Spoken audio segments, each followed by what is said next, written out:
આજે 10 રાજ્યોમાં 96 બેઠક પર મતદાન 9 વાગ્યા સુધી 10.31% મતદાન। પશ્ચિમ બંગાળના બોલપુરમાં ટીએમસીના કાર્યકરની હત્યા। આજે 10 રાજ્યોમાં 96 બેઠક પર મતદાન 9 વાગ્યા સુધી 10.31% મતદાન। લોકસભા ચૂંટણીના ચોથા તબક્કામાં રાજ્યો અને એક કેન્દ્ર શાસિત પ્રદેશની 96 બેઠકો પર આજે મતદાન ચાલી રહ્યું છે। આ ઉપરાંત આંધ્રપ્રદેશની 175 વિધાનસભા સીટો અને ઓડિશાની 28 વિધાનસભા સીટો પર પણ મતદાન થઈ રહ્યું છે। સવારે 9 વાગ્યા સુધી 10.31% મતદાન થયું છે। બિહારના મુંગેરમાં મતદાન પહેલા એક પોલિંગ એજન્ટનું હાર્ટ એટેકથી મોત થયું હતું। બીજી તરફ પશ્ચિમ બંગાળના બોલપુરમાં મતદાનના ગઈ મોડી રાત્રે ટીએમસીના એક કાર્યકર્તાની હત્યા કરવામાં આવી હતી। ટીએમસીનો આરોપ છે કે સીપીઆઈ સમર્થકોએ બોમ્બ વિસ્ફોટ કર્યો હતો, જેમાં અમારા કાર્યકરનું મોત થયું હતું। સવારે 9 વાગ્યા સુધી તમામ લોકસભા સીટો પર 10.31% મતદાન થયું છે। સૌથી વધુ મતદાન પશ્ચિમ બંગાળમાં 15.24% અને જમ્મુ અને કાશ્મીરમાં સૌથી ઓછું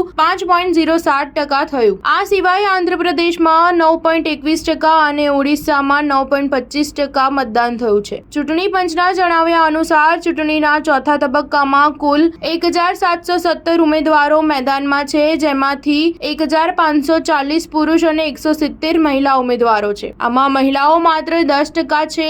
8.73 કરોડ મહિલાઓ સહિત 17.70 કરોડથી વધુ મતદારો મતદાન કરશે। કુલ 1.92 લાખ મતદાન મથકો બનાવવામાં આવ્યા છે અને 19 લાખથી વધુ અધિકારીઓને તૈનાત કરવામાં આવ્યા છે। આ તબક્કામાં 5 કેન્દ્રીય મંત્રીઓ ચૂંટણી લડી રહ્યા છે। આ સિવાય દેશના 2 સૌથી અમીર ઉમેદવારો મેદાનમાં છે। આંધ્રપ્રદેશના ગુંટુરથી ટીડીપીના ઉમેદવાર પાસે ₹5,705 કરોડની સંપત્તિ છે અને તેલંગાણાની ચેવેલ્લા બેઠક પરથી ભાજપના ઉમેદવાર પાસે ₹4,568 કરોડની સંપત્તિ છે। સ્ટાર ન્યૂઝ 7 હંમેશા સચ્ચાઈની સાથે।